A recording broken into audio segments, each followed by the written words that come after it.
گر مرد رهی غم مخور از دوری و دیری، دانی که رسیدن هنر گام زمان است. تو ره را دیرینه سرمنزل عشقی، بنگر که ز خون تو به هر گام نشان است. آبی که برآسود زمینش بخورد زود، دریا شود آن رود که پیوسته روان است.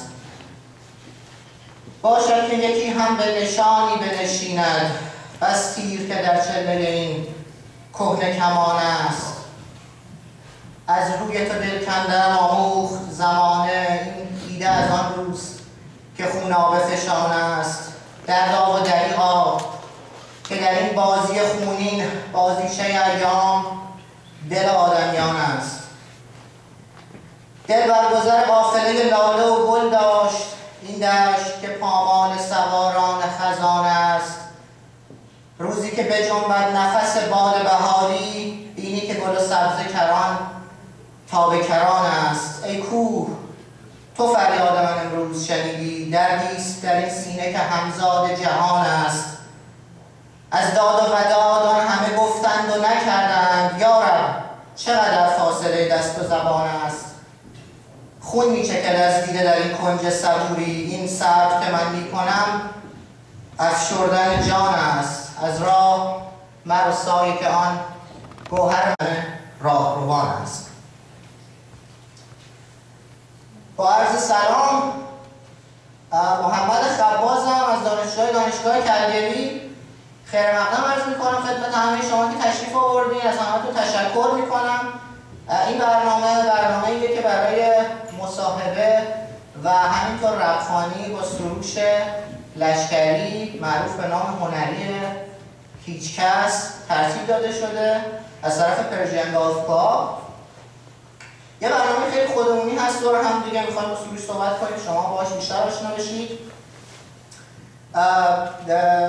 لازم می‌دونیم که عرض کنیم که سروش از لندن تشریف آورده به کانادا از طرف گروه پرایوت انترتینمنت که 2 تا کنسرت توی ونکوور و تورنتو برگزار کنه.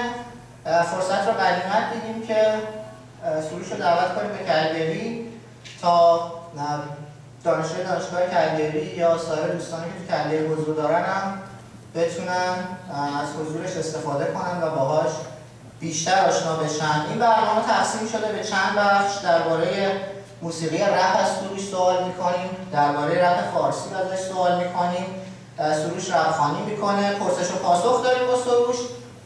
خواهش میکنم از همتون که اگه سوالی از سروش دارید برگه‌هایی رو بینتون توضیح میکنن.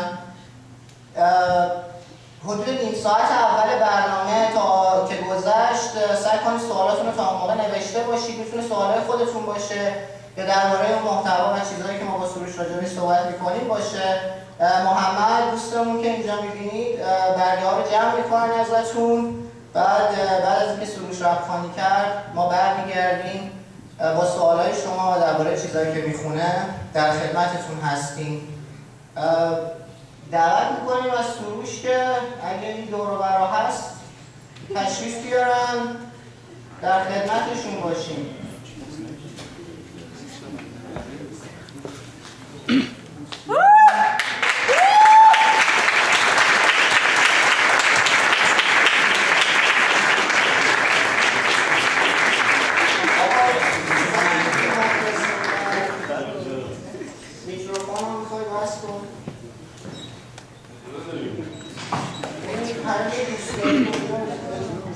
یه کلیپی هست قبل از اینکه شما تشریف بیارید کانادا، مثل که با دوستان بودید و خیلی خوشحال بودید صحبت میکنید دربارش، واسه اینکه یخ برنامه بشکنه و بیشتر با هم دوست بشیم یه مقداری اینو پخش میکنن. ببینیم شما چی میگید. صدا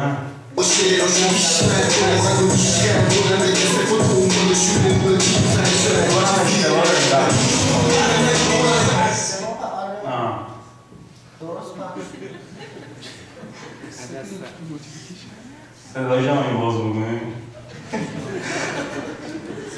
اون لب بزنم صداش بس بکنم.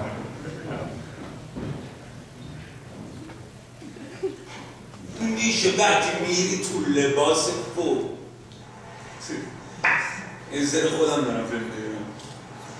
یه تیکه خلافکاره اصلی رو میدم واسه آلبوم بعدی. میگه که خلافکارای اصلی قیافه‌های نادخ ندارن، بخت واسه خالی کردن دخ ندارن، تخت خیالشون رو دوران سخت ندارن، رو صورت دخ ندارن، اگه پاره میشین چون درست یه نخ ندادن، بسته ساکت پره عرصه تنگ واکن دهن رأس هر اداره هست یه قاتل دوست وقت بحث تازه جور سنگین میشه وقتی میری تو لباس فوق. خلافکارای اصلی نه شیشی پاشونه نه سر کوچه بیسیم باشینه و دم خونن تو شبکه پوسخن میزنه نمه عرازه جلوشو هنده هولن اینه نقشهشون تو بند بندازن برش داری زیر سیبیلی ردی منابع فساد داشتگارن هنو دنبال خونه تیمی میگردی. آره اینجوری و بعدش هم که ایشالله خدا بخواد یه هفته دیگه کانادا در خدمت بچه ها هستم دیگه همین دیگه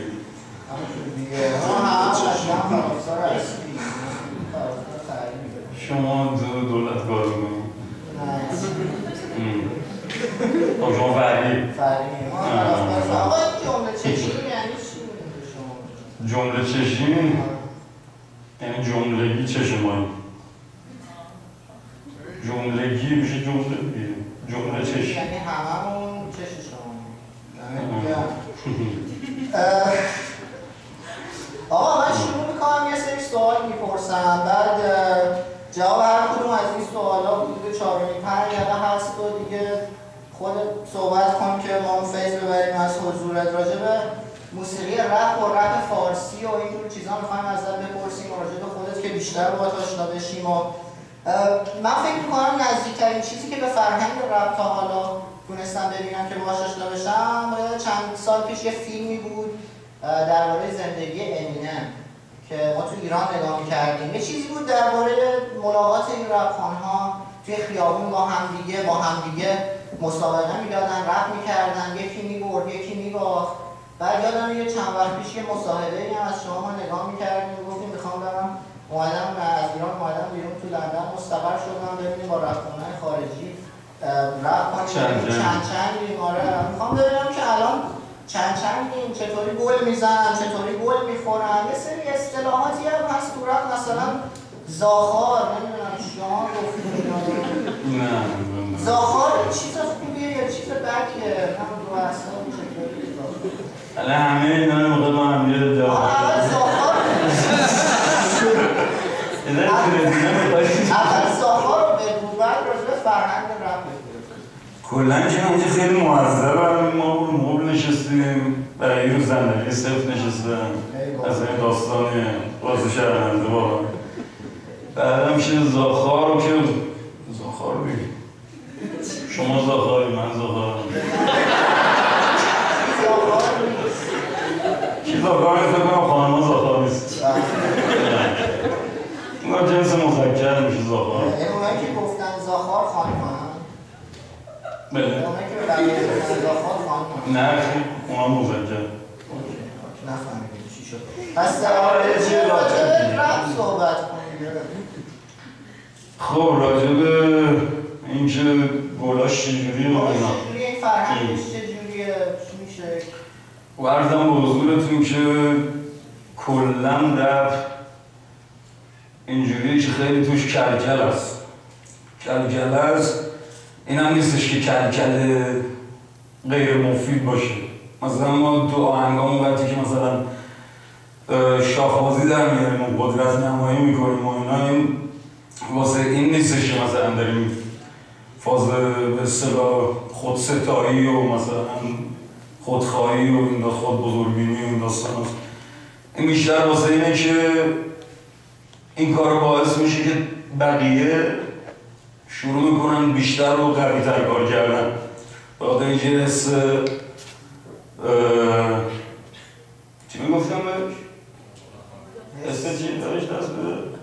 حس رقابت حس رقابت دست میده و کلا آشنایی رپ کنان اینجوری که قدیما که ما اصلا رپ فارسی اصلا این شکلی نبود. قدیما رپ فارسی این شکلی نبود و همه تو کوچه ها و خیابون ها هم دیگه میدیدن و هم دیگه قرار میذاشتن و اول اصلا کلکل سر این بودش که چه رپکنای خارجی رو شما میشناسی اصلا، یعنی از اینجا شروع شد. چون میدونی که مثلا هرکی که اهل شنیدن آهنگا و این چیزا باشه، توی آهنگباز باشه، توی سبکی رو میگیره دیگه، تا فی خالد نوشی در میاره دیگه، چی و نمیدونم یارو فلانی چیه با چیزی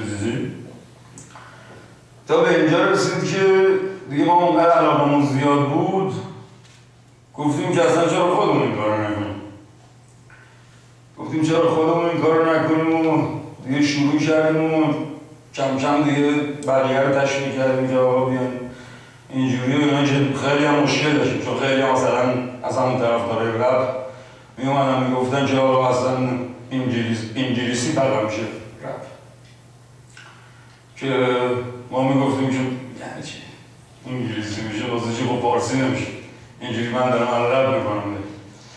خلاصه خیلی داستان بود ولی همون تو خیابون هم دیگه الان داستان فرق کرد. الان دیگه یکی از اون ور آهنگ میخونه دیگه پخش میکنه تو اینترنت و اینا، یکی گوش میکنه و کلا کلکلا اینجوریه که اون چیزی که شما میگید تو فیلم دیدی اون بدایگویی، اینی که الان تو این فیلمی که تو فیلم امینم که میگی شما اون بدایگویی یا فریستایل یکی از ارکان هیپ هاپ هستش، ارکان رپ هستش که هر رپ کنی بدایگویی نمی کنه، از اون ور هر بدایگویی هم رپ نمی کنه، یعنی آهنگ نمیده بیرون و اینجوریه که به طور بدایه شروع میکنن رپ کردن و اون خیلی بیشتر اینجوریه که دیگه دو نفر وای میستن و شروع میکنن با هم دیگه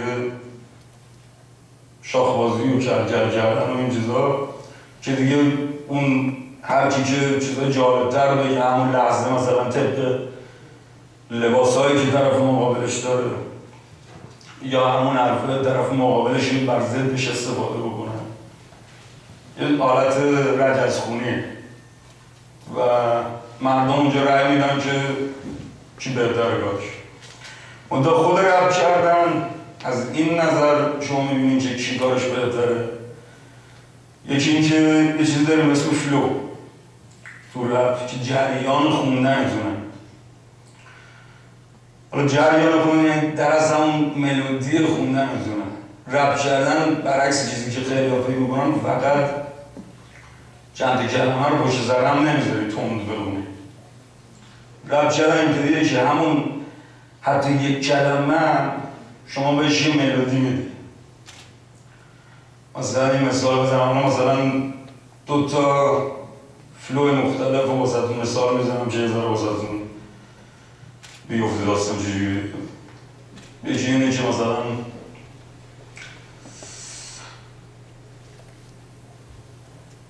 دنیا به چپ همه میمیریم وقت کمنی میگیم هست بردگی میگیم رفت دستگیر بگید دست دمگی میگیم نه حواست تو جمع میکنی به بقری میگی به اصل این تریپ جمع دست و جیب میشی هست معنی پیش بری سر این که برای همه میمیریم تش.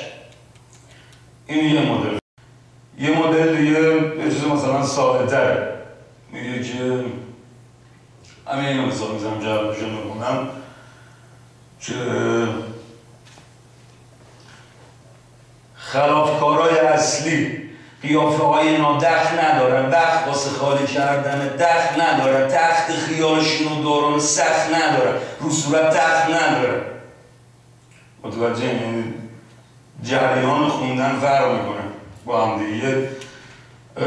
حالت ملودی داره ولی این ملودی چیز نیستش که مثلا اکثر خطای ملودی مثلا سازا و اینا مثلا یه چیزی مشخصه تا یه جایی میره دیگه قطع میشه یا بعدش یه ذره کوتاه‌تره. به نظر رپ کردن همینجوریه دیگه. بعد پس میخواید جمع‌بندی بکنیم از این چیزایی که تا الان میگفتیم. آره یه نکته دیگه، نکته خود شعر که اون فلو که شد جریان خوندن و اونا هرچی متنوع‌تر بتونه کار بکنن قدرتش بیشتره. مثلا توی یک آهنگ چند تا رپ میتونن با هم دیگه شرکت کنن توش بخونن، هر کدوم قدرت نمایی میکنن توی جریان خوندنشون که کدوم جذاب‌تر جریان خوندنشون رو اون آهنگ. و یه طرف دیگه شعر که شعر خیلی چیز مهمه و اینکه چقدر شما آرایه استفاده کنید توش، چقدر توش حس به کار ببرید و این داستان که اینجوری معلوم میشه که چه رپ کنید بهتر از اون یکی. اوکی، پس یه نکته اساسی این که فهمیدیم زاخار یعنی چی؟ زاخار اونایی هم که میبازن الکی کلکل میکنن. بعد که چیز رو اعصابیه، چیز خوبی هم نیست. بعد دومم که دو تا مدل رپخونی انجام دادی برام، یکیش یه خورده اولیش تون بود. مثلا این تون بودنش چیه نشون میده از نظر حسی؟ از نظر حسی که اینطوری نمیدونم، من که نمیتونم بخونم. بستگی به موضوع آهنگ داره. بعد بستگی اصلا به اون خود آهنگی داره که روش رو می‌نویسی. یعنی همون حس رو میخواد انتقال بده بیشتر، یه نوعی از به نوع هنر. پس یه چیز دیگه هم گفتیم بین صحبتات که این کلکلا هست و یه جورایی مثلا قدرت نمایی بین رپخونا هست و این صحبت ها. بعد مثلا ما راجع به رپ توی آمریکا شنیدیم که میگن مثلا توپک رو کشتن، نمیدونم خدا رفتگان شما رو گفتن که توپک رو کشتن و از این جور صحبت ها. بعد بالاخره اینقدر کلکل زیاد شده بوده که به یه سری مسائل جنایی و اینا کشیده. توی رپ فارسی هم آیا این مسائل هست یا به همین زاخار و اینا بسنده میکنن؟ زاخار ما خودمون زاخار استفاده نمیکنیم، یاد این نکنیم. میخوام بدونم چیزه توی رپ فارسی هم کلکلا فقط کلامیه یا اینکه دلیلی داره که جامعه از رپ بترسه به خاطر تبعات همین کلکلایی که هست یا اینکه نه؟ تو رپ فارسی خب با یکی زدن کشتن مثلا من این همه ملت امریکا ترسیدن دیگه خوب نیست با خود موسیقی منظورت اینه که خشونت و رواج بده. اینه که خشونت و رواج بده، کلکلا زیاد بشه. این بستگی به خود شخص رپ‌کن داره. چی؟ رو بیت‌های مختلف، رو آهنگ‌های خالی مختلف. و نظر تمرین شعرم که باید تو خود آدم یه داستانی باشه دیگه. پس میتونیم موقعی که دوش میگیریم توی همون اینا نه رپ کنیم؟ نه اینجوری نیست. یه سری نه خیلی جالبه، یه چیز کلیشه‌ای خیلی که با رپ زیاد آشنا نیستم مثلا میگم این داستان چیه؟ این داستان اینجاست که وقتی که رپ بکنیم خیلی به حالت غریزی از این دسته اون میاد، یعنی طبق ضرب، چون شما تو ذهنتون اون ضرب رو داریم میزنیم که داریم روش رپ میکنیم و واسه هم طبق اون اصلا دسته میاد یا موقع انتهای قافیه ها مثلا. و یه موقع میبینی که مثلا بعضیش میشه همونایی که کارهایی که بقیه میکنن بعضیش هم خلاقیتش بیشتر میشه. نه دست میاد دیگه. خب بگذاریم، یه سری فیلم هایی بودش، من رو یوتیوب خیلی فیلم ازت هست، یه سری فیلم هایی هستش روی یوتیوب ما میبینیم مثلا میگن که اونایی که خدا پاشو و اینجور چیزهایی که ما دیگه روی یوتیوب میبینیم که با دوستات هستی، دوستات پشت سرت وایستادن، توی تهران داری رپ میکنی، خیلی شاید چیز مثلا نباشه که هر روز ببینیم، توی جامعه که یه گروهی با هم دیگه انقدر انگیزه داشته باشن که این کار رو انجام بدن. می‌تونید راجع به حس و حالتون موقعی که شماها این کار رو می‌کردید، دوستیایی که بینتون بود، آیا دلت تنگ میشه برای اون دوستی‌ها؟ فکر می‌کنید دوباره برگردی تهران این کار رو انجام بدی؟ هنوز این کار رو می‌کنیم. ولی تو تهران برمیگردیم می‌کنیم. درسته؟ خیلی باحاله. اما سیغه خاصی ندارم، یه سر جمع میشیم ما رفیقیم داریم حال میکنیم و بچه ها میگن نتیجه بدیم ما میگن کی ویدیو میگه؟ یه سری نبید بسیاری داره اولا که شما چه فیلمی دیده باشید ولی اکثر فیلم ها اینجوری هم که دیگه بچه هایی که ارادت دارن فیلم میگرفتن. یه سوال جاخالی میخوام بپرسم، اینه که تهران یعنی شهری که همچی که توش میبینیم باز تحریک. آره ایجا بازی کرده. بعد این لندن هم باعث تحریکه یا مثلا یه کجاها باعث تحریکه؟ تهران باعث تحریکه؟ همون خارجی حرف میزنم. همونطوریه. پس اینطوری. بعد چیا باعث تحریکه مثلا؟ چیا باعث تحریکه؟ کل دنیا اولا که باعث تحریکه. و چه چیزایی که دیگه هر چیزی که شما همه جای دنیا میبینیم دیگه. یه مثالشو بزن که مثلا تو آهنگ تهران، تو آهنگ اختلاف که از اسمش هم مشخصه بیشتر برمیگردیم به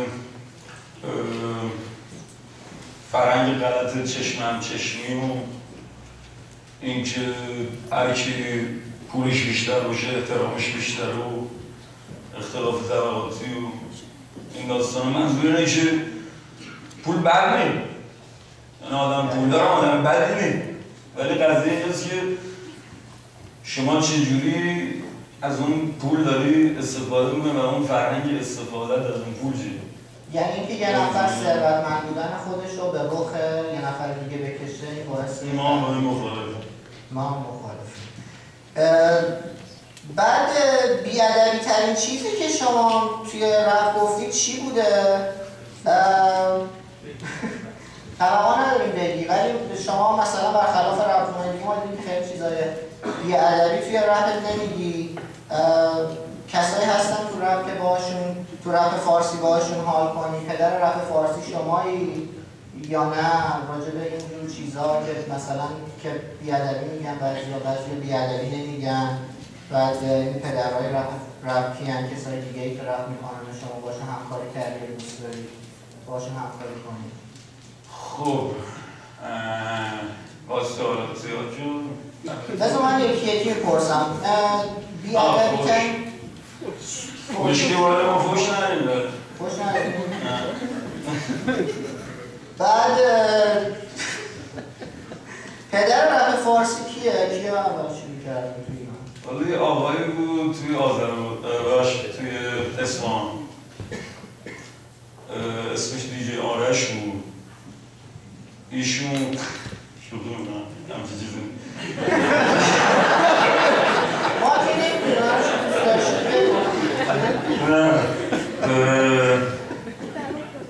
قضیه پدر رپش درست، پدرخوانده درست. پدرخوانده رپ یعنی کسایی که باعث شدن که رپ ایجاد بشه. بله، یعنی شکوفا باشه و اینجا که هستش برسه. قضیه اینه که اون زمان مثلا خیلی تکاتوک بودیم، من بودم و مثلا دو نفر دیگه به اسم شایان و یاشار که رپ میکردن فارسی و این دوستان دیگه همون موقع گذاشتن کنار ولی علیمون درستش دیگه با همون اون وسط کسی هم نبود اینجوری حال نمیده اصلا همه تنها باشیم، هیچ رقیبی هم نیستشون، کلکل خیلی حال نمیده و هیچ رقیبی نبود و هیچی نبود دیگه، همینجوری مثلا سهرها یه سه یعنی زاخارا فیلم ها نسته نسته گونه چیز کنیم زاخارا رو پیدا کنیم. و خلاصه من فکر کردم که چیکار بکنیم با یه سری از دوستان که طراحی وبسایت رو اینا می‌کردن با هم دیگه نشستیم فکر کردیم که یه سایتی رو اندازی کنیم، سایت اینترنتی که هر کسی آهنگاشو به صورت مجانی بتونه اونجا قرار بده و به این شکل خب مسلماً دست بیشتر میشد، یعنی کم کم دست بیشتر میشد و یه شکل کم کم پیدا میشد. بعد از اون بر خب رپ‌های دیگه ای نداشتیم. حالا من چیکار کردم؟ یه سری از آشناها و دوستان رو برداشتم، مثلا بهشون یه ذره یاد دادم بهشون کمک کردم که اینجوری بکنی، یا یه سری کاراشون رو خودم انجام دادم که فقط به ظاهر دست زیاد شه، به ظاهر دست زیاد شه و وقتی که این اتفاق می افتاد طبعا بیننده های اون سایت بیشتر می شد و اونایی که کلا دوستا رو رپ بودن به این سمت کشیده می شدن که خودشون هم بخوان کار کنن و همین اتفاق افتاد. این اتفاق افتاد و همینجوری رپ‌ها بیشتر شدن و اون موقع رپ کردن خیلی زایه بود. از اون یه خنده داری بود رپ کردن خودم از اون داری از اون هنوز؟ هستش همونجا و پله همونجوری همه چی پیش رفت دیگه، همه چی پیش رفت تا اینجا خیلی جاهای بدی هم رفته تا به سمت خالتور و اینا هم رفت که کابوسی بود زاخار چیزه بکنم یه سوال دارم درباره خودت که الان مثلا ماها سروش لشکری نیستیم، ما هیچ کس نیستیم، شما هستیم اون کسی که این کار کرده، رپ کرده و به اینجا رسیده. دوست دارم ببینم توی نظر خودت، پیش خودت چطوری فکر میکنی؟ کجای جامعه ایستادی؟ فکر میکنی با کیا حرف میزنی؟ مخاطب اصلی توی جامعه کیه؟ دوست داری مخاطبت توی جامعه کی باشه؟ آیا رپ کردن توی زندگی شخصیت مشکلی ایجاد کرده یا نه؟ مثلا فرض کن که توی تهران میرفتی توی یه محله‌ای که خیلی باهات به صورت شخصی آشنا نبودن، فقط این به عنوان یه رپر تو رو میشناختن، میرفتی توی یه بقالی آدامس بخری، چجوری باهات برخورد میشد؟ رفتارشون باهات عادی بود یا اینکه رفتارشون باهات مثلا یه سلبریتی عجیب بود؟ چطوری بود؟ خب اولا که رپر نه رپ کن. بعد اینکه اون سوالات مورد زیاد شد.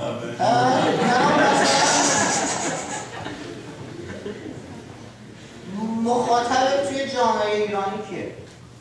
هر کسی که بتونه ارتباط برقرار کنه. هر کسی که بتونه ارتباط برقرار کنه. تو بازخوردی که بسیاری با آهنگ داره. مثلا یه سری از آهنگار میکنن، یه سری با یه سری دیگه از آهنگار میکنن. مثلا بعضی از آهنگار هستن که محدودیت سنی دارن، بعضی از آهنگار هستن که محدودیت سنی ندارن. بسیاری به موضوع داره که فکر کنم یه روز خوب میاد و همه دوست دارن قاعدتا. دلیلی نداره کسی از آهنگ یه روز خوب میاد. من شنیدم میشه یه روز خوب از ماست شد خوششون میاد. هر کی خوشش نمیاد واقعا احتمالا مشکل داره. یه صدایی پخش میکنن الان از یه کسی که روی یه روز خوب میاد یه چیزی میگه وسطش، میخوام پخش کنن و بگی به همونی کیه چون آره اون صدای فقط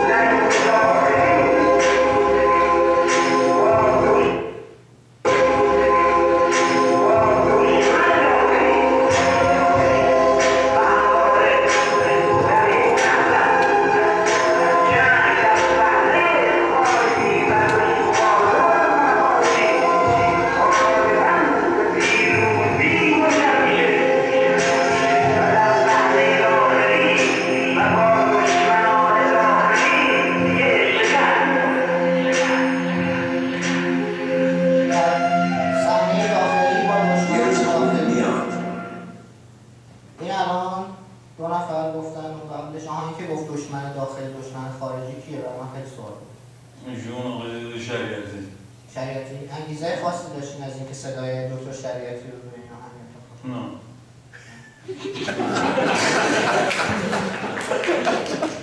فقط یه قشنگ بود. چیزه من به طور کلی چون رپ نمیتونم بکنم و اینا زاخارم ترجیح میدیم که من الان میرم بعد شما بیا قضیه رو بگی دستت یه روز خوب میاد و برام میخونی با یه چیز دیگه که خیلی هنوز نمیدونیم چیه دیگه خودتون که خوباشو برام انتخاب کن یه 15-20 دقیقه اینجا در خدمتت هستیم که برای همه برنامه اجرا کنی و باز ما برمیگردیم به ادامه سوالمون ادامه خودم سوال داریم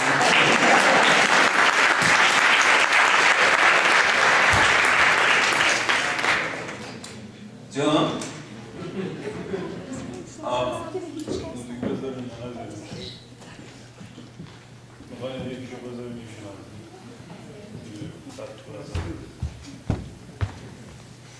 این خیلی ناراحته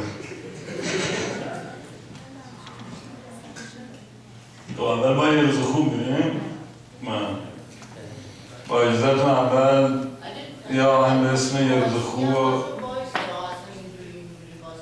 من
هیچ مرغی پشت میله نیست هیچ زن آزاده ای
حسش که تو راست اسمش هست هنو خیلی مونده.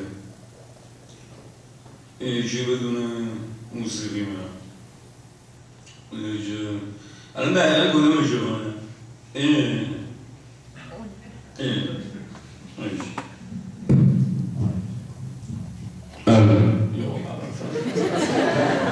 الان خوبه. هر آدم ظالمی نه داور خارجی نفت میخواد و بس، ولی مونده بفهمی مرصدای مخالفی قشنگی نشونه ایرونی بودن یه فربهرنی باس بود انسان فکرها تو قستان میدونم، ولی همین جوری پیش بریم جامعه میگیره بوسا. تموم شد.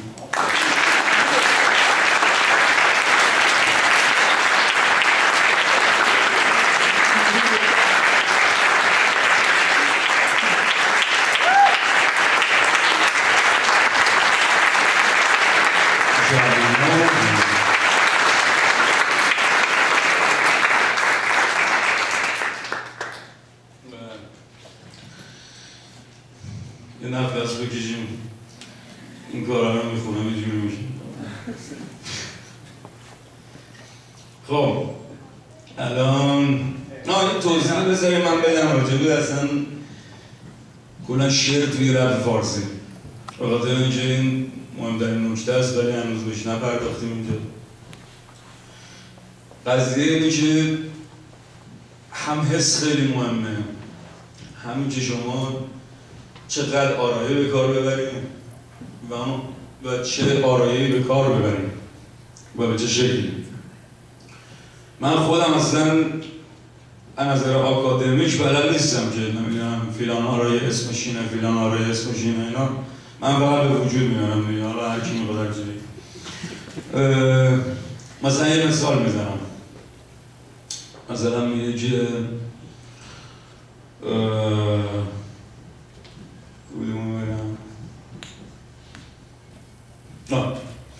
مثلا یه تیکه میگه که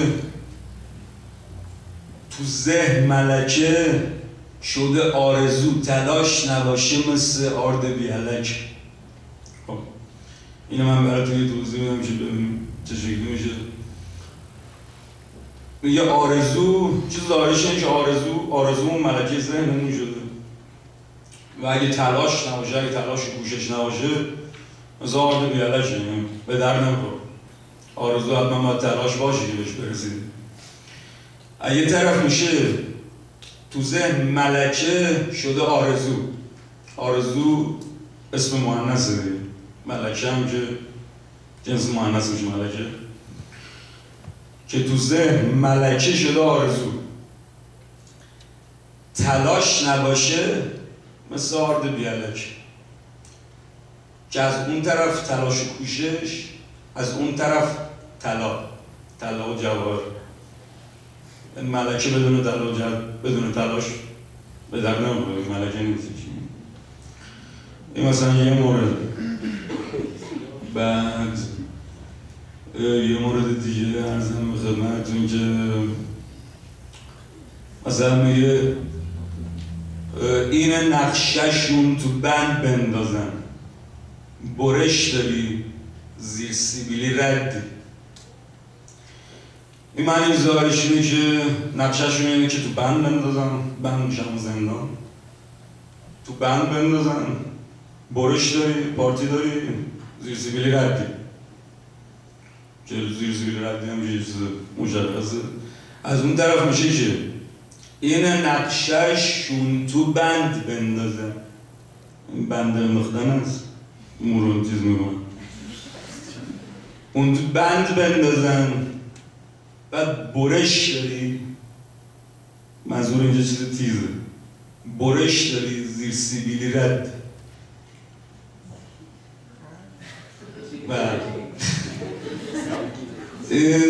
یعنی با کلمه ها باید اینجوری بازی کرد، یعنی چند تا وجه مختلفه.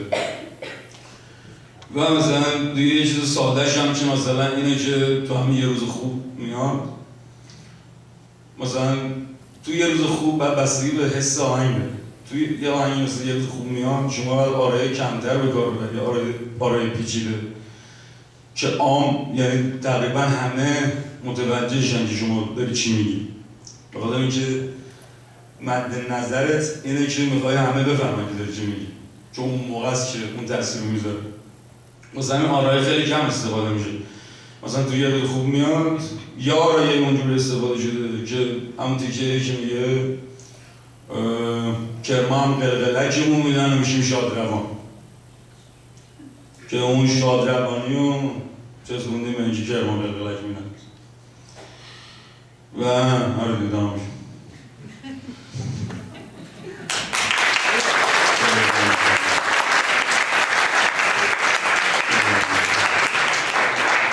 خب الان برنامه چیه؟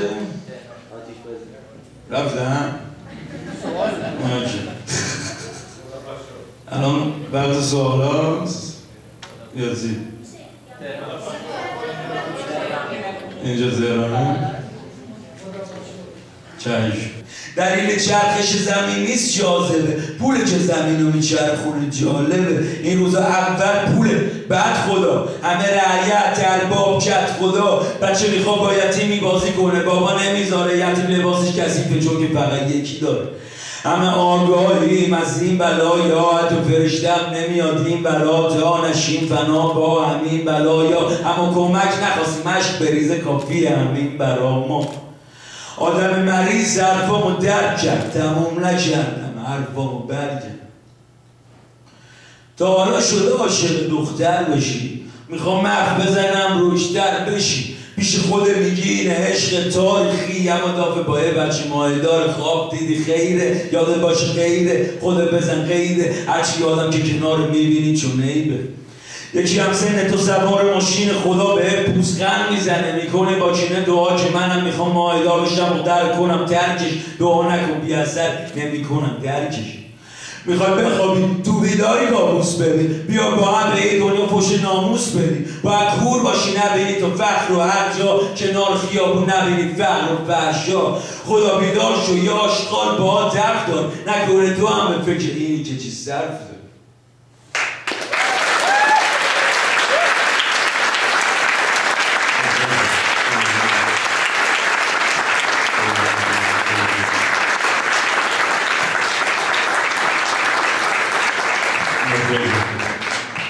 خب بعد سوالا شده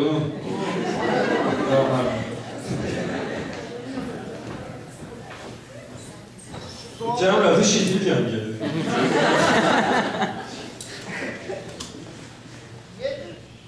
یه سری سوال پرسیدم.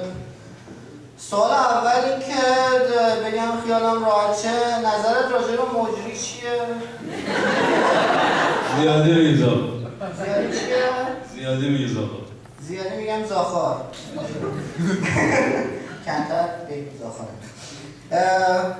دلت واسه خیابون جدول تهران تنگ نشده؟ فکر نمی‌کنی بیرون از ایران رپت دیگه زنده نیست؟ تنگ که شده ولی چون برمیگردم اونقدر. شعر یه روز خوب میاد از کی هست؟ چرا این شعر خوندی؟ از یه آقای هستش توی بندرند. اونم از خودمه. چیزش یعنی کلا همه شعرها بهتره که رپ کنه همه چیز از خودش باشه، وگرنه اصلا دیگه چه فایده‌ای داره. یعنی اونا که اون رپ کنه که شعرشون از خودشون نباشه اصلا ما رپ کنه حساب نمی‌کنیم.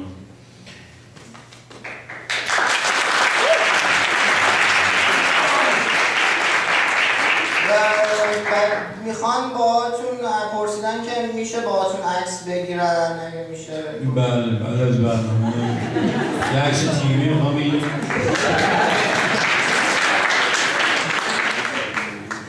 کدوم رپر رو بیشتر دوست داری، ایرانی و خارجی؟ ایرانی و خارجی. حالا جز خودت. ایرانی فدایی رو دوست دارم. بعد یکی هستش از بچه‌های جدید 17 سالش هم هست، داره شروع میکنه داریوش. واقعا عالیه، یعنی واقعا پیشنهاد میکنم کارش گوش بکنه. هم ذهن خیلی بازی داره. همچه آرایی‌های خیلی جالب استفاده میکنه. یه چیزی کلا بگم، اونم اینه که اونایی که تو محفل شاعرها و این چیزا هستن که مثلا میگن شاعرها به هم خلاص قضیه اینست که حالا درسته که توی شعر رپ شما همون زبان محاوره رو استفاده میکنید، ولی از نظر بار و کلاً آرایه‌هایی که استفاده میشه رپ فارسی خیلی قوی‌تر از همه این اشخاصی که به خودشون میگن بهترین شاعرهای معاصر و فیلان بیزار. بله، یه سوال پرسیدن، گفتن سلام، میشه بپرسم از کدوم شهر ایران هستید؟ تهران. سلام. حس میکنم یک موقعی بشه که روی موسیقی رپ کار بشه و به صورت مکتوب بشه و بهش آموزش داده بشه. شما چی فکر میکنید؟ میشه. یه چیزم که چند تا از این آهنگا و ویدیوهای اینایی که گفتی خوبن و میشه بفرستی برای ما که بعدا شیر کنن، حالا روی هم صفحه ایمیل. دست در نکنن. بعد گفتن شما که آدم پروانه‌ای هستی چرا ظاهرت اینقدر خشن و خلافکاره؟ من همین دارم کلمه به کلمه میخونم که یه وقت قضیه ظاهر نشه. همین از ظاهر قضاوت نکنم.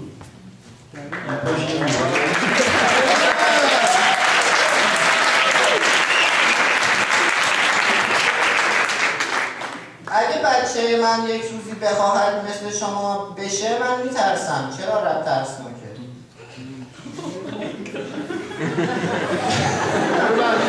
خب بچه‌تون نذارید بشه.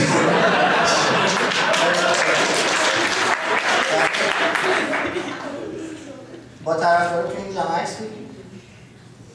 چرا رپ؟ اگر رپ خونده میشدی آیا امکان داشت سراغ موقع دیگه موسیقی بری یا خوانندگی بری یا فقط رپ؟ والا تو شرایطش نبودم، باید برم جوری میشد. نمیدونم.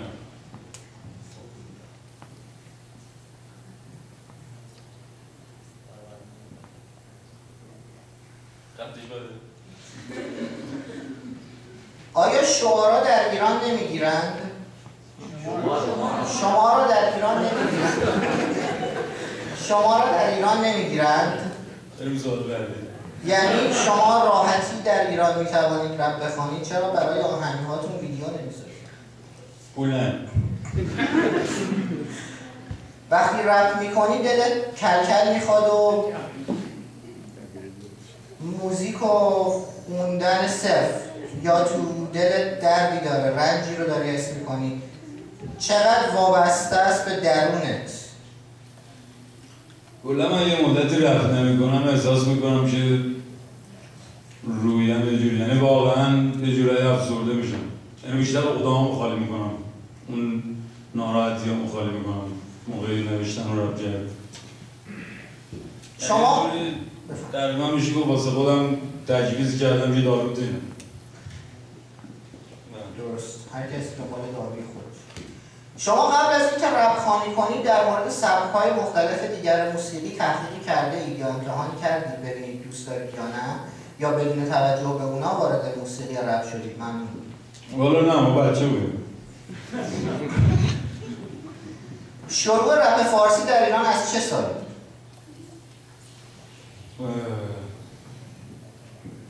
فکر کنم 13 14 سال پیش.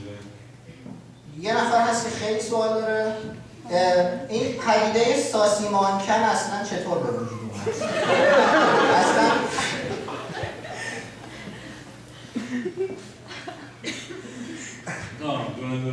من نمیدونم، اینا رو پرسیدن والا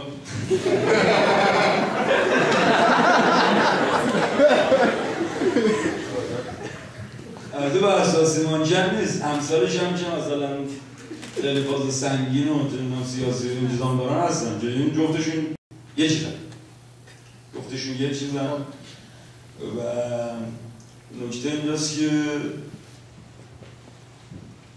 اونا کسایی بودن که تو خود رپ کردن اونجوری که اصولا هست موفق نشدن موندن و کلا هم بیشتر دنبال معروف شدن علکی از این راه بودن و مثلا دختر بازی و این چیزا که دیگه جنب بشکن و بعد گفتن که توی فیلم گربه های ایرانی گفتی که رپ فارسی توی ایران معنی میده. چی شد که اومدی خارج توی ایران برای ادامه کارت مشکلی به وجود اومد؟ بله. اسم هیچ کس رو کی انتخاب کرد؟ خودت انتخاب کردی؟ خیلی باحاله. نه مادر بزرگ. هیچ کس هیچکس بیشتر چیز نشون میده، بیشتر باز خاکی بودن و فروتنی و فلسفه. برای رفع چالش های مالی در خارج از کشور غیر از کنسرت چه کرده؟ آیا کنسرت کافی است؟ اجرا که فقط اجرا نمیخوایم بزنیم، یعنی همه جا قصد داریم که اجرا بذاریم، یه چند تا آلبوم جمع بکنیم که یکی از آلبوم ها هم میخوام حالت بین المللی داشته باشه و هر آهنگش با بهترین رپ کنه یه زبون دیگه باشه و خلاصه همه این کارها رو میخوایم بکنیم، بعدش با آغوش باز برگردیم. آیا تا آخر عمر رپخوان میمانید؟ حوصله‌تان سر نمیرود؟ تا آخر عمر رپخوان میمانید؟ مثلا وقتی 67 سالت شد میخوای رپ کنی؟ نه ولی مینویسم ولی مثلا رپ کردن هم یهو اصلا سبک و داره تغییر میدم، همین شعرها مثلا رو ضرب باشه ولی آروم‌تر. درباره یه چیزی پرسیدن که بدخط من نمیتونم بخونم واقعا، درباره رپ اولد اسکول و نیو اسکول پرسیدن.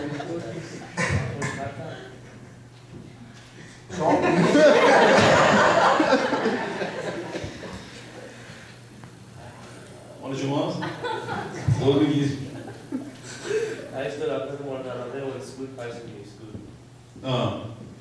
و اینا فارسی یا انگلیسی؟ انگلیسی این من همه قاطی میگم دیگه، مثلا بیگی و پاک که خوب بودن، ناس دیگه، بیگ پان دیگه، دو نفر جدید اومدن که این دو نفر خیلی خوبن ولی کسی اومدن نمیشناستشون.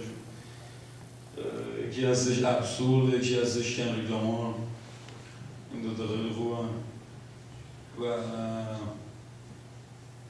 پنجه بیشتر اگه دوستان سوال دیگه هست چون اینا الان باید بپرسیم همه رو، زمان ممکنه اجازه نده. اگه سوال دیگه هست لطفاً فکراتون رو بکنید و برید که دریافت سوال رو چیز کنید. از ابراهیم گلستان خوشت میاد؟ من پیگیر سینما ایرانی نیستم. با نوه ابراهیم گلستان رو شنیدیم هم. ایده هاشون. از طریق ریویل باهاش رابطه نداری؟ با کی؟ با ابراهیم گلستان. خیلی. نداری. ساز میزنی، آهنگ میسازی، مهیار کجاست؟ خوبه؟ من خودم از 3 سالگی نینه‌هاش میزدم. از 3 سالگی؟ یه نوع جرجره هست؟ خب مهیار چی؟ مهیار خوبه؟ کجاست خوبه؟ مهیار خوبه. مهیار مالش سلام دارم. ادوان جاش خیلی خالیه. کلا مهیار آقاجانی و مهرج گلستان یا ریوی دو تا از اشخاصی هستن که همیشه خیلی کمکان من بودن و غیر از اینکه کلا رفیقای خیلی خوبی هستن، کلا تو کار خودشون هم در هم شوف بهترین، مثلا مهیار آقاجانی که اصلا تو آهنگسازی اصلا یه دنیای دیگه است. یه سوال هم ازش از من پرسیدم. با سلام، شعری که اول برنامه خوانده شد توسط چه کسی سروده شده است؟ توسط استاد هوشنگ ابتهاج که به نظر من بهترین شاعر زنده معاصر هستن.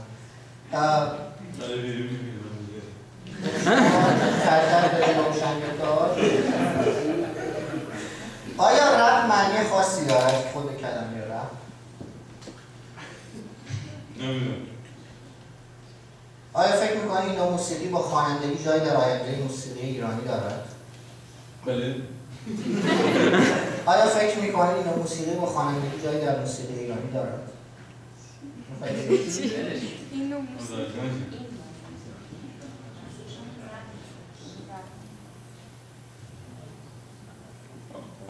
یه ذره پیچیده‌اش کرده بود. خدا حالش در مورد یاس چی فکر می‌کنی؟ خیلی یاس رو دوست دارم. یه سوال خیلی خوب درباره اینکه فیلم گربه‌های ایرانی خبر داره شما بودین، گفتن که در مورد تجربه‌تون تو این فیلم بگید. بازیگری کردید تو اون فیلم یا خوانندگی؟ بازیگری. و تجربه‌تون چجوری بود موقع مثلا با آدمایی که در ارتباط بودین فیلمو تهیه می‌کردن؟ حالا ما که همیشه بلد نیستیم دوربین گذاشته از اون مول کردیم.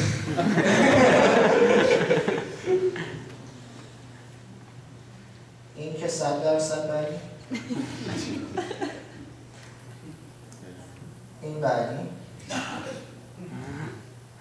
اینا خودت بخون خطش خوب نیست.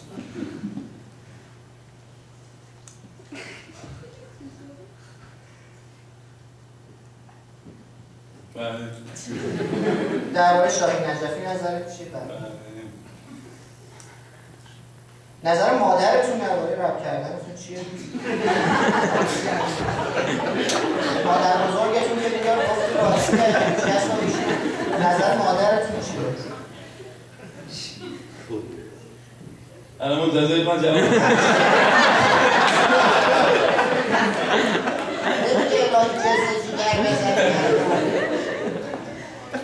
اولش اصلا خانواده میگفته بود چی و میگفتم آقا جون مشته چیزا باز یاس پرسیدن. بعد سیاوش قمیشی در چند مصاحبه که کرده گویا گفته خیلی به هیچ کس علاقه داره و به رپ فارسی گفته خیلی علاقه داره. آیا علاقه دو طرفه از شما سیاوش قمیشی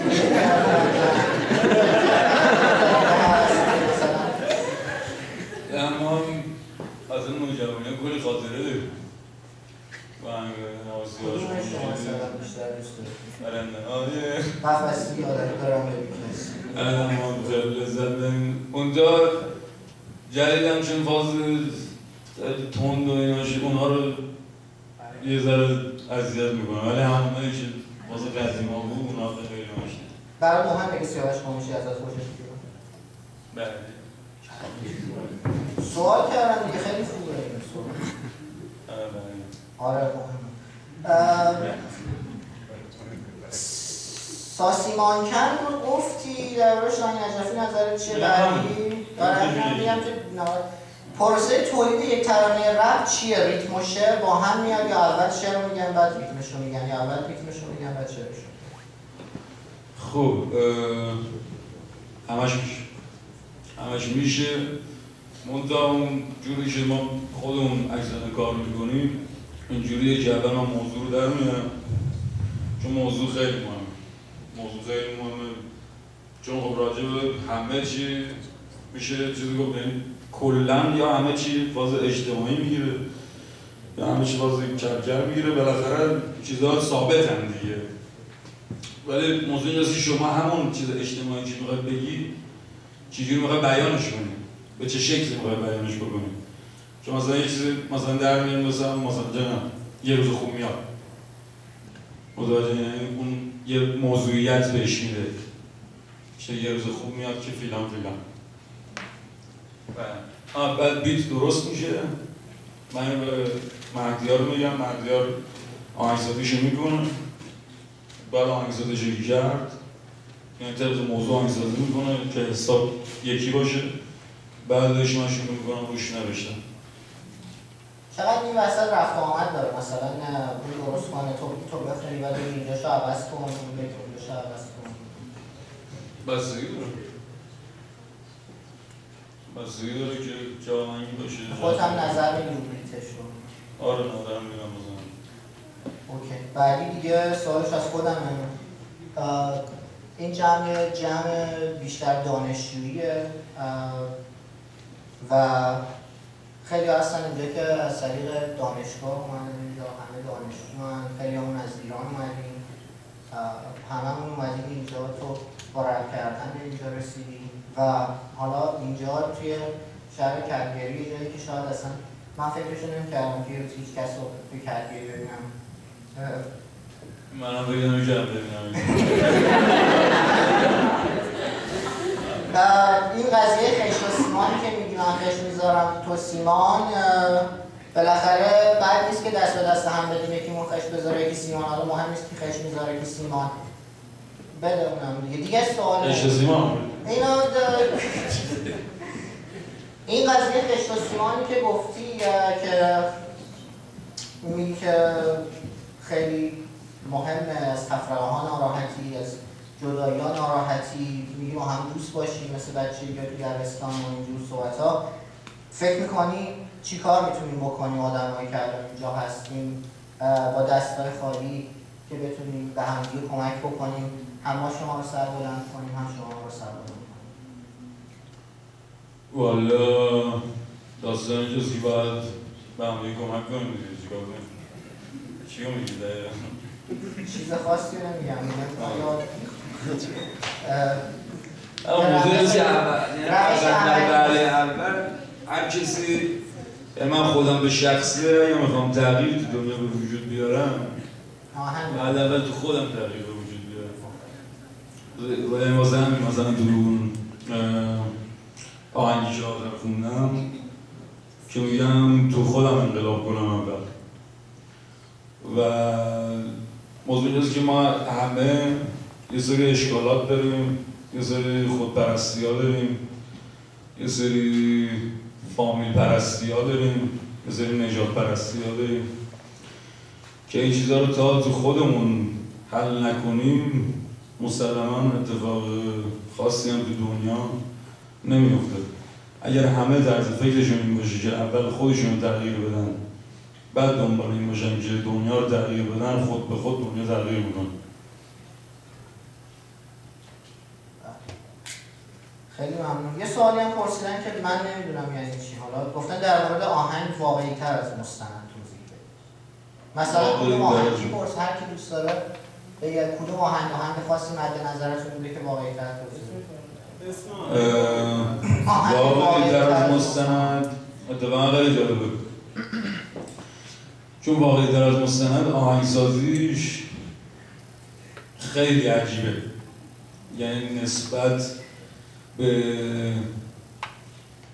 من خودم مثلا اون موقع مثلا آهنگسازیش خیلی چیز عجیبی بود. و این داستان اینجاست که ما همیشه سعی میکنیم چیزایی جدید به وجود بیاریم و امتحان کنیم ببینیم اصلا چجوریه، مثلا جواب میده، جواب نمیده، اگه جواب نداد مثلا این قشنگ مثل آزمایشگاه‌ست دیگه. ما سعی میکنیم یعنی اینجوری نیستش که بترسیم یه کاری نکنیم یه چیز جدیدی به وجود نیاریم، سعی میکنیم با آزمون و خطا پیش میریم که ببینیم چی خوبه چی خوب نیست، چی ببینیم بیشتر جواب میده، بیشتر مردم چجوری ارتباط برقرار میکنن با این سبک یا سبک دیگه. و من خودم ولی با واقعی تر مستند خیلی حال میکنم، یعنی اون واقعا آهنگسازیش یه چیز خیلی خاصه، خیلی جالبه. ولی چون مثل بقیه آهنگا نیست، چون همه واسه خودشون یه چارچوبی مشخص کردن که مثلا الان آهنگ رپ باید این شکلی باشه، واسه همین یه سخته که باشه رابطه برقرار بکنید. ولی خودتون یه ذره بذارید تو موج خود آهنگ خیلی بیشتر میشه حسش کرد. و شعرش هم که کلا شعر کرده چیز قدرت نامی از چند تا نکته اجتماعی هم توش داره، ولی شعرش چون یادم نیست الان نمیتونم بگم. من سوال خاص دیگه ندارم. 10 دقیقه فرصت داریم. حرف آزاد، هر چی دوست داری بگی. میشه بازم بخونی؟ من بخونم. چی بریم؟ من نمیدونم. خب نه دیگه بیا پایه نیست. کی پایه؟ ماموی سربازی. هر کدوم حفظی. نه با موزیک یا بی موزیک؟ یه مش سرباز با موزیک؟ موزیکش هم آره. نه بذار خالی بریم که یه جوره چیز داره حالش بیشتره انگار همون تو باج محل بجانه ارتباط برنم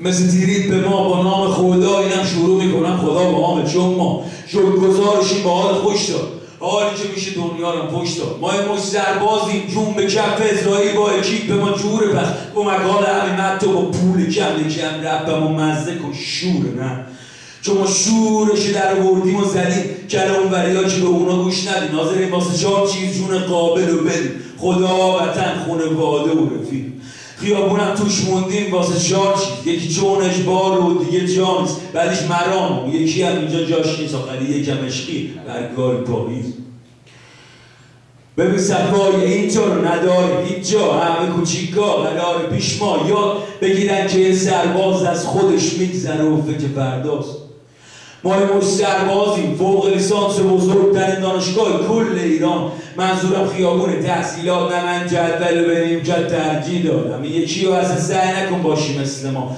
قسمت ما کردیم گاهی اشتباه ما با هر شرایط خودمون رو میدیم وف کلی خون و 8 تو راهمون میریزه اما ناامیدی یعنی بی‌ایمانی بیدی بابا نلرزه دیدی ما این بطبره ترس نداره نه اصلا بگو ما واسه جنگ گازری مگه طلب بالاست برجم بی برو برجم رفیق نگران نباش بی خود تو اصلا ما مش سربازیم بودی بیشتر جدی بگی حرفم و تو باز شوخی نیستم رفتن خیلی ها کنارمون اینه ایدم ما هستیم به یادتون میخوام شهیدا بدونن اگه هستیم خاکی واسه خون پاکشون که رو زمین پاشیم همه لوتیا بدونن که برجم بالاست تو هم اگه مردی ما هستیم با دعا میکنیم جهان توی صلح باشه آمین آتیش کافیه به اندازه داشتیم زودتر برسه روزی که همه شادابن باشه که همه شاد باشه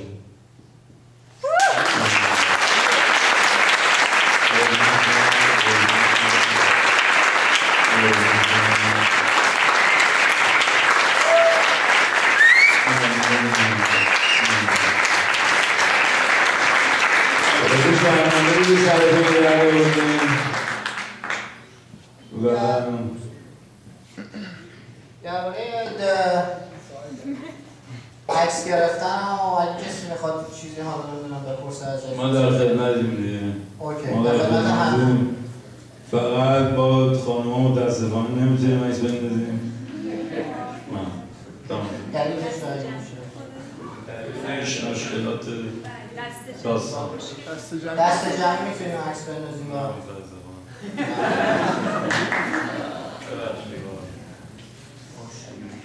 راه در جنگل اوهام گم است سینه بگشای چو دشت اگرت پرتو خورشید حقیقت باید وقتی از جنگل گم پا نهادی بیرون و رها گشتی از آن گره کور گمار ناگهان آبشاری از نور بر سرت میریزد و آسمان با همه پهناوری بی‌مرزش در تو می‌آمیزد هستی روشنی دشت آشکارا بادت بر لب چشمه خورشید زلال جرعه نور گوارا بادت و تموم میکنیم برنامه رو دیگه کم کم این قافیه شعرش به آخر نمیرسد این بار خط به آخر دفتر نمیرسد این لحظه های دمدمی به ما دم نمیدهند این کار ناکسی ز ما سر نمیزند این جمله ها جداست دیگر حرف ها جداست این مدعی دیگر حرف دیگر نمیزند خیلی ممنون که تشریف آوردید همه خوشحال شدیم در حضورتون بودیم امیدواریم که لذت برده باشید از برنامه، با سروش آشنا شده باشید و شب خوبی داشته باشید. همتون اگه پیشنهاداتی، انتقاداتی، سوالی، چیزی خواستید با ایمیل در تماس باشید با پرژین گالف کلاب و تموم میریم برای عکس گرفتن با دوستانی که الان